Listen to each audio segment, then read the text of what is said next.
Awni Yangma Mom TV la Gebao, Malon Media Kanbao, Aouni Milmo Kanukafoko, Akaido, Jina, Bi Anfle, au Canada, Anyo Foyeko, Anga Prestige Africaina, la Mara Kisekilita, la Naima Mata, Amayinika, Tegeda Okiseka, Otigifi, Kanyinga Femumba Kuna Kanche, Ako Foye, Yanu Oche, Amena, Milmo Renina, Tona Jamufo, Malon Media Kanubani, Malon Media la Jebara Beladeli, and Soma Milmo, and Soma, Kobedi. Bashiti alhamdulillah bi koni nere koni be NCL system na ambe NCL film donc amba fo ko aka to na jam fo akan bawi o be bela jele fo à l'état civil ndoye Sumbunu Mahamadou mais milmo NCL ouais ndomini da toye milmo abora Mahamadou la milmo comme les milmo mo bamananga Daniel 1000 oui bakele donc Daniel bakele moi Daniel c'est bakele ma parce que nous daram kuntigila karamogo ko ka to ka tellement kadi alay to be bakele mo ne a to mai to bakele dena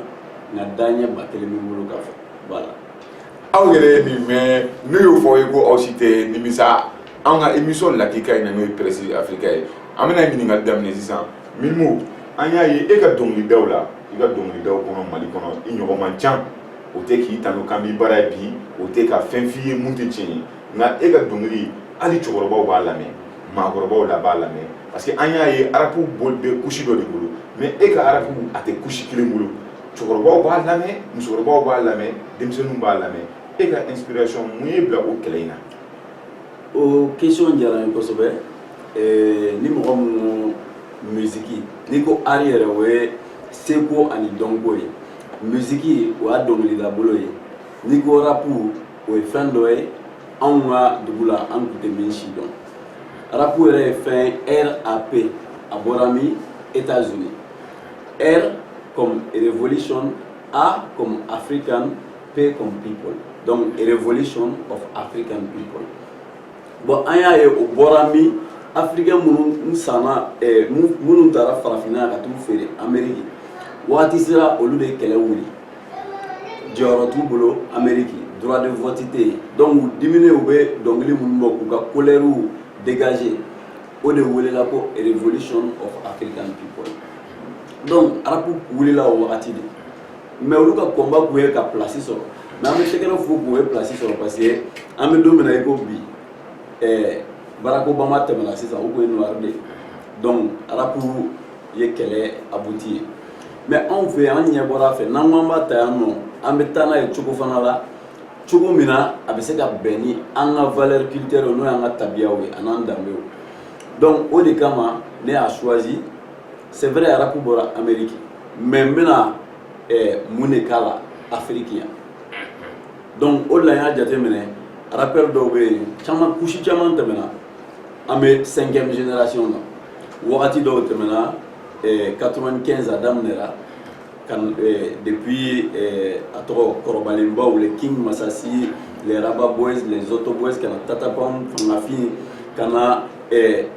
Milmo Master Sumi kana fo denmisɛnninw bi bi na donc ne a jateminɛ n kan ka fɛn dɔ kɛ ni arabu n kan ka message de o message bɛ taa jɔn yɔrɔ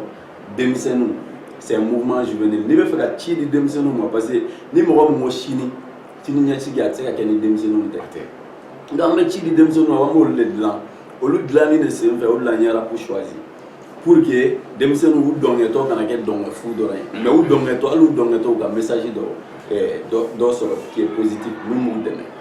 donc o de kɛra ne bolo fɛn dɔ ye pour que ka arabu choisi ka valeur dɔ k'a la mais n y'a dabɔ denmisɛnninw kama n tila ka n'a ye ja a bɛ maakɔrɔbaw fana intéressé munna parce que arabu bitiw b'a kɔrɔ mais gɔnisɛn dɔw b'a kɔnɔ minnu bɛ mɔgɔw hakili cɛkɔrɔbaw fana hakili jigin wagatiw la kumaw fana b'a kɔnɔ u famana ka min mɛn arabu kɔnɔ donc moment la o y'a jateminɛ nin tɛ arabu dɔrɔn ye message b'a kɔnɔ donc n bɛ bali min na ni denmisɛnninw ka tulonkɛ bɛ u bɛ n wele mais ni hali ni maakɔrɔbaw fana ka fɛnw bɛ yen u bɛ n wele an bɛ don min na i ko bi hali ni diinɛ ɲɛmɔgɔw fana ka fɛn dɔ bɛ u bɛ n wele donc n b'a fɔ alhamdulilah.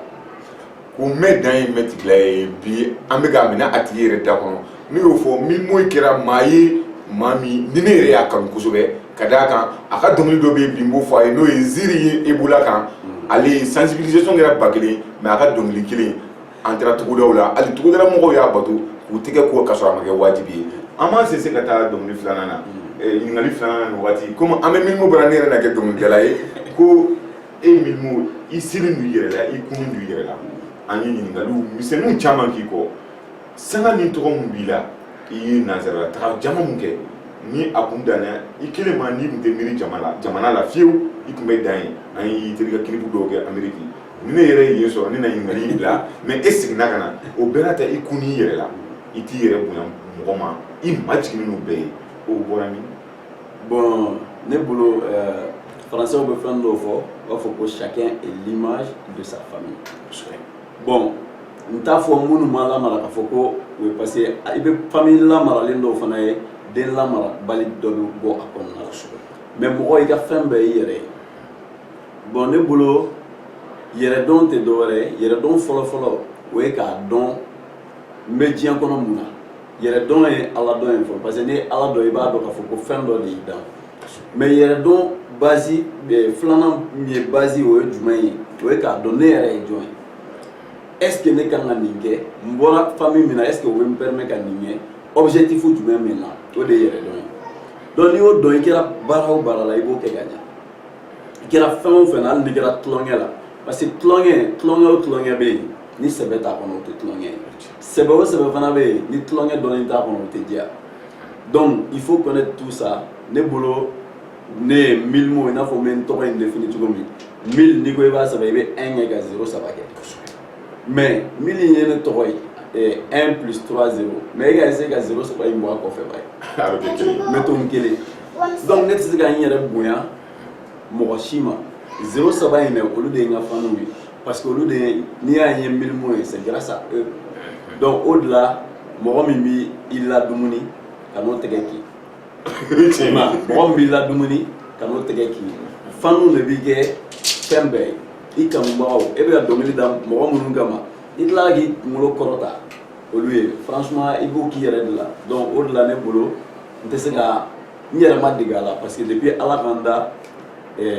naturellement je suis timide n ka ko man ca boîte tɛ n ka vie ye fɛn misɛnmisɛnninw tɛ n ka vie ye donc n bɛ se ka min fɔ dɔrɔn en conclusion Milmo ala yɛrɛ de y'a kɛ je suis comme ça voilà. ko n bɛ dan ye mɛ tigila ye n y'o fɔ a ye kamalen ja ka dɔnkili dɔrɔn tɛ mɔgɔ waaju hali n'i bɛ baro k'a fɛ i bɛ waaju an bɛɛ lajɛlen an ta nin wagati in na sisan an bɛ an sɛnsɛn ka se ɲininkali dɔ ma n'o y'i ka projet ye sisan est ce que i bɛ projet belebele dɔ kan ka ɲɛsin Mali yɛrɛ ma walima diɲɛ bɛɛ lajɛlen ma ka d'a kan ni e bɛ yɔrɔ min na bi an y'a ye k'i tɛ Mali dɔrɔn ta ye bilen n'i taara Laginɛ o bɛ Milmo lamɛn o bɛ Milmo ka kuma fɔ i mana taa Sénégal i mana taa diɲɛ fan o fan ne yɛrɛ taara Maroc n ye mɔgɔ dɔw ye o b'i ka dɔnkili lamɛn o don n sigira n miirila kosɛbɛ o tɛ bi ye o kɛra depuis san 2015 yɔrɔ o tɛ bi ye dɛ donc n t'a dɔn k'an bɛ sigi nin kɛnɛ kelen kan projet dɔ b'i bolo Afrique yɛrɛ kunkan bi wa. Bon projet bɛ n bolo projet min bɛ n bolo en premier lieu o ye musique yɛrɛ fɔlɔ parce que conscientisation n dɔnna n'o de ye o projet o tɛ se ka bila mais projet wɛrɛw fana bɛ yen i n'a fɔ n bɛ livre projet kan a mɛnna n bɛ ka livre sɛbɛn a mɛnna a bɛ wagati bɔ i ma n bɛ dɔ kɛ n bɛ segin n bɛ dɔ kɛ n bɛ segin a tɛ i n'a fɔ an ka dɔnkiliw bɛ cogo min o kɔfɛ avec mon manager projet wɛrɛ b'an bolo an bɛ yɔrɔ dɔ jɔli kan an bɛ fɛ ka centre de formation kɛ centre de formation n ka quartier yɛrɛ la a baaraw daminɛ an ye soubassement ni fɛnw kɛ an bɛ fɛ denmisɛnninw parce que an ye marakaduba ye denmisɛnninw ka ca donc an bɛ fɛ ka cours i n'a fɔ bénévoles ɲini denmisɛnnin kunda an kɔni bɛ yɔrɔ jɔ donc professeur mɔgɔ o mɔgɔ i bɛ fɛn min dɔn en dehors de cours n'i b'a dɔn i bɛ se ka na centre kɔnɔ ka na anglais cours ni di i dɔgɔninw ma français cours ni i tɛmɛtɔ heure min b'i bolo i bɛ n'o cours di i bɛ tɛmɛ sufɛ an bɛ karamɔgɔw fana wele n ba bɛ yan nɔ musokɔrɔbaw bɛ yan kuranɛ kalan ka d'u ye donc ni mɔgɔ min fana b'a dɔn i bɛ fɛ ka diinɛ dɛmɛ sufɛ i bɛna baliku kalan français i bɛna a di mɔgɔkɔrɔbaw o projet de b'an bolo donc taalen ɲɛfɛ an bɛna o baaraw daminɛ inchallah. O tɛna fɔ an yɛrɛ kɔ ne ma nin don mɔgɔ da wa ne ma nin fɔ a bɛ projet min ka a y'o ye ko hakilimaya projet don nin kɛnɛ in kan an tɛ se k'an sigi ka wuli ko fɔ an ka foli belebele se Milimo yɛrɛ ka manager ma n'o ye Diallo ye ka d'a kan ale de ye nin yeli in bɛɛ lajɛlen latigɛ kamalen mun don ale fɛnɛ ma fili a yɛrɛ ma fiyewu a ma jiginnen don nin kɛnɛ in y'a foli kɛnɛ ye Mali On Media tɔgɔ la an bɛ Milimo ka manager fo kɛrɛnkɛrɛnnen la ka d'a kan depuis an ye wele daminɛ hali an ye retard dɔw ta a kunna fɛ donc o ye kɛnɛ ye ni an y'u f'i ye o ka ɲi. Non problème foyi o ma retard kɔni maliyɛn ta la ye. Voilà maintenant sisan an bɛ taa hali bi ni an ka ɲininkali ye ka Milimo yɛrɛ ɲininka bi ale n'a ka mandiya n'a ka sanga in bɛ ɲɔgɔn na bi ladilikan min b'i bolo ka ɲɛsin Mali denmisɛnninw ma. Bon o diyara n ye kosɛbɛ mɔgɔ i tɛ fɛn dɔn ka tɛmɛ Ala kan bon i kɛra togo o togo fana i bɛ mɔgɔ dɔw kɔfɛ kuma ka gɛlɛn kosɛbɛ a bɛ se ka kɛ n bɛ min fɔ a bɛ digi dɔw la donc n bɛ yafa deli kɛ mais n'i ko n ka conseil di Mali denmisɛnninw ma n bɛ min di d'abord comme conseil an tɛmɛna la sisan o ye yɛrɛ dɔn ye n'a fɔra yɛrɛ dɔn a bɛ digi dɔw la k'a fɔ an dɔgɔya an tɛ yɛrɛ dɔn c'est pas ça Mangala Kamara y'a fɔ min ye min ye o y'o ye min tɛ min ye o t'o ye jamais la dakan ye fɛn damadɔ ye dakan o yɛrɛ b'a fɔ k'i dara kan min kan dakan ye fɛn damadɔ dɔrɔn de i wolola ka na diɲɛ na e se foyi ma i m'a fɔ Ala ma ko n bila e se foyi t'o la wa i bɛ sa fana i yɛrɛ b'o dɔn i se foyi t'o la i kɛra tubabu ye i se foyi t'o la i kɛra farafin ye i se foyi t'o la i binna faama du kɔnɔ i se foyi t'o la i binna fantan du kɔnɔ i se foyi t'o la c'est-à-dire o ye dakan ye mais laɲini fana bɛ yen nɔ o de la a fɔra ko an ka hakili da yɛlɛ an ka conseils ɲini i golo tɛ se yɔrɔ min kana a sama ka se sinon a bɛ fara donc il faut vouloir il faut juste être soi-même kɛ i yɛrɛ ye dɔrɔn complexe Mali problème ba complexe de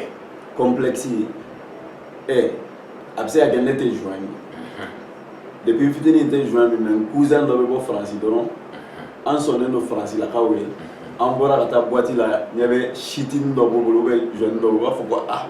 ni n fana ma nin min ye o kɔrɔ ye ko n ye gawa ye donc maliyɛn caman binna